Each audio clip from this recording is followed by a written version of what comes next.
আলাইকুম ওয়া রাহমাতুল্লাহি ওয়া বারাকাতুহু। হাদিসের নামে জালিয়াতি এই কিতাবের উন্মোচন করা হবে। এই হাদিসের নামে জালিয়াতি যে কিতাবটা লেখা হয়েছে সে নিজেই জালিয়াতি করেছে, আহলে সুন্নাত ওয়াল জামাতের উপর জালিয়াতি করছে মানুষের ঈমানটাকে নষ্ট করার জন্য। প্রত্যেককে বলবো যে এই হাদিসের নামে জালিয়াতি উন্মোচন পর্ব করা হচ্ছে। তো প্রত্যেককে বলো ভিডিওটা বেশি শেয়ার, লাইক এবং সাবস্ক্রাইব করবেন। যে আমি আজকে আপনাদের কাছে আলোচনা করব, যে আজকে আপনাদের কাছে যে আলোচনা করা হবে সে আলোচনাটা হলো যে এখানে যে কিতাবের মধ্যে একটা টপিক তুলে রয়েছে সেটা হলো কি, যে আল্লাহ রসুল সাল্লাল্লাহু আলাইহি ওয়াসাল্লাম ময়ূর রূপে থাকা। এখানে লিখেছেন জাল হাদিস, জাল বই ছাড়া কোথাও এই সনদ পাওয়া যায় না, এবং এই আল্লাহ রসুল সাল্লাল্লাহু আলাইহি ওয়াসাল্লামকে নিয়ে এখানে সে মানতে নারাজ। তো এই কিতাবের মধ্যে যার কাছে কিতাবগুলো আছে আপনারা পড়বেন, 323 পৃষ্ঠার মধ্যে এটা লিখেছে, তার উত্তর আমি দেব। প্রত্যেককে বলে ভিডিওটা শেয়ার, লাইক এবং সাবস্ক্রাইব করুন।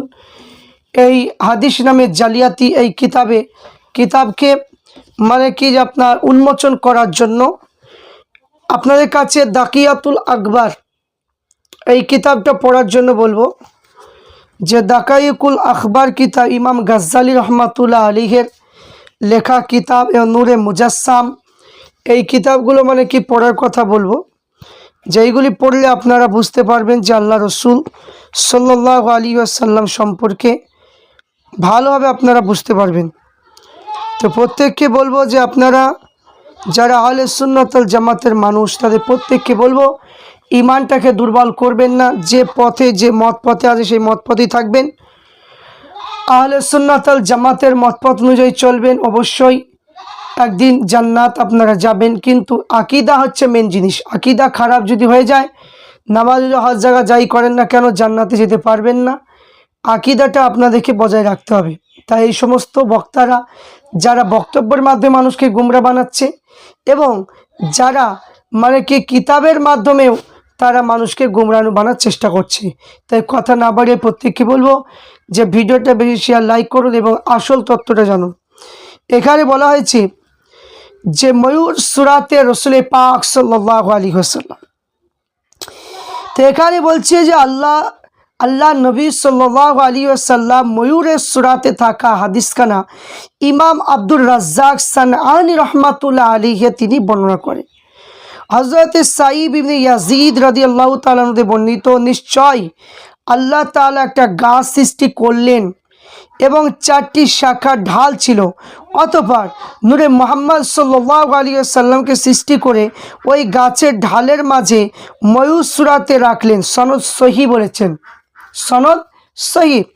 তো এই হাদিসের সনদের দিকে সহি, কিন্তু হযরত সাঈদ ইবনে ইয়াজিদ রাদিয়াল্লাহু তাআলা আনহু রিওয়ায়াতের দ্বারা প্রমাণ হয়ে যায় যে আল্লাহ রসুল সৃষ্টি জগতে সৃষ্টি হওয়া পূর্বে আল্লাহ দরবারে ময়ূর সূরাতে ছিলেন। তখন মাটি কিংবা মাটির পৃথিবীর কোনো অস্তিত্ব ছিল না। হুজ্জাতুল ইসলাম ইমাম আবু হামেদ গাজ্জালি রহমাতুল্লাহ আলাইহি তিনার কিতাব দাকাইকুল আকবার ময়ূর বর্ণনাটা আরও বিস্তৃতভাবে বর্ণনা করা হয়েছে। তাহলে এখানে আমরা পরিষ্কারভাবে বুঝতে পারলাম যে আল্লাহ রসুল সাল্লাল্লাহু আলাইহি ওয়াসাল্লাম তিনি ময়ূর রূপে ছিলেন। এই কিতাব থেকে যে হাদিসের মধ্যে বলেছেন, যে কিতাবগুলোর মধ্যে রয়েছে সেটা সিরাতে হালবিয়া এবং জুজুল মাফকুদ মিন রাজ্জাক, এবং শুধু তাই নয়, যে আমরা আরও দেখতে পেলাম সেটা হলো কি তাদরিবুর রাবি যে এখানে কিতাবের মধ্যেও বর্ণনা করেছেন। তাহলে এখানে তারকার যে এখানে আমরা যে দেখতে পেলাম ময়ূর সূরাতের যে কথাটা আমরা দেখতে পেলাম, তাহলে এখানে পরিষ্কারভাবে লেখা রয়েছে।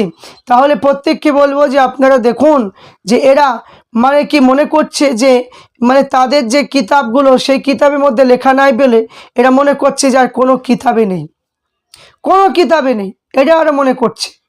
তা আমি প্রত্যেককে বলবো যে এটা একদমই ভাববেন না, কারণ যে একটা কিতাবে আপনি পাচ্ছেন না, মানে কি আল্লাহ পাক, মানে কি আল্লাহ নবী সাল্লাল্লাহু আলাইহি ওয়াসাল্লাম হাদিস কম নয়? এবং আল্লাহর অলিগণ প্রত্যেকটা মানে কিতাব লিখেছেন, কিতাবের মানে কি সংখ্যা গুণে শেষ করা যাবে না, হাদিসের সংখ্যা গুণে শেষ করা যাবে না। তাই দুই একটা কিতাব পড়ে যে নাই কি মানা যাবে না জাল, এটা বলা একদমই চলবে না। প্রত্যেককে বলবো যে ইমানটাকে মজবুত করুন। ইমানটা হলো মেল, মানে কি যে এখানে ইমানটা হচ্ছে মানে কি সম্পদ, এখানে ইমানটা হচ্ছে মানে কি আপনার মানে পরকালে ইমানটাই মানে মজবুত করে না রাখতে পারলে পরকালে আমরা বেকার হয়ে যাব। তাই প্রত্যেককে বলবো সঠিকভাবে আমল করার তৌফিক দান করুন। আল্লাহুম্মা আমিন।